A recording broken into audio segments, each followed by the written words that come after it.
So the trailer came with these old vinyl curtains that were really thick and sun damaged. And I thought maybe mini blinds would look better. And then I realized it was a good time to paint if I was going to do that. So after I tried the look, I started to paint, and so I got a little bit sidetracked. That's another video. But this is about them being put up and what I did to get them to work. It made the trailer feel like it was about a foot wider inside.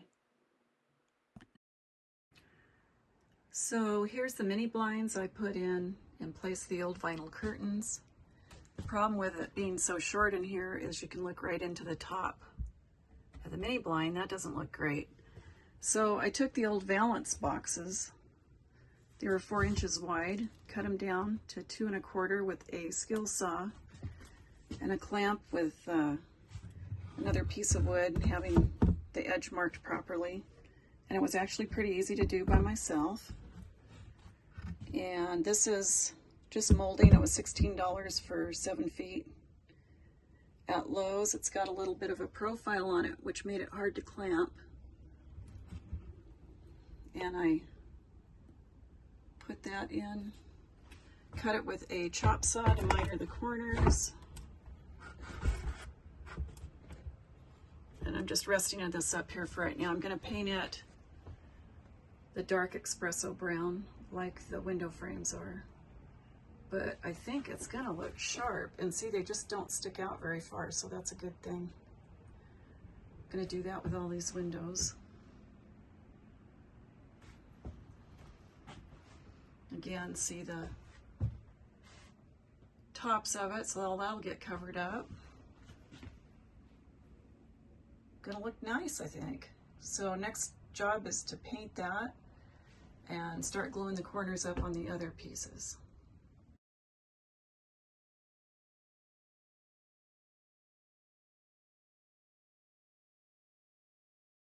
So I've got the valance up for the kitchen. And this is some actual wood molding. It was about $22 for 7 or 8 feet at Home Depot, I think. I do Home Depot and Lowe's all the time. So anyway, this is part of the valances I cut down to 2 1/4 inches, I believe. And I was able to match up the old holes because I wanted to keep the bracket close to the window because this is where the wood is to go into. So I did this one too. This is quite a bit longer, and you can see up under there, there's the bracket, and there's the one of the old holes. The other one fit that. So what I did to make these work, did that one. This is a patch still. I just caulked it. I have to caulk paint before I put the mini blinds and the valance up there, but there they are ready to go. So this one's up. This one's in progress. And what I did, the valance is just going to be resting on the mini blinds, basically. So I wanted the brackets to be level with that. And it will be resting on the brackets, but right against the mini blinds. Because again, there's the holes. I had to move this up a little bit on this one. Had to keep these up a little bit higher so I could press them into the clips. So the reason I'm doing this the way I am is I don't want to be able to have to take these down, and the valances don't have a whole lot of clearance. So I eyeball where the bracket's going to go, screw it on, and I've got one here in the center, but I've pressed the blinds together so you can't see it. I won't be able to screw that up into the valance box. It is this right here, but it'll rest on that, so it'll give it some support.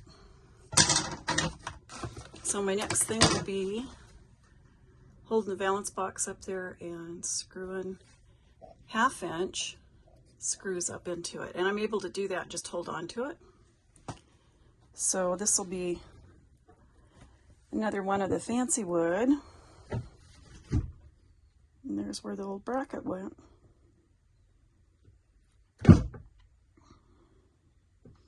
Which reminds me, I think I meant to stain the inside of this darker, maybe. Maybe not. Doesn't really show unless it's sticking out too far. So I'm using a drill with an extended drill bit, which is really helping a lot because I have to get up into there. And that's kind of neat. The old holes are right there. So I'll line that up. And actually, I think I measured and decided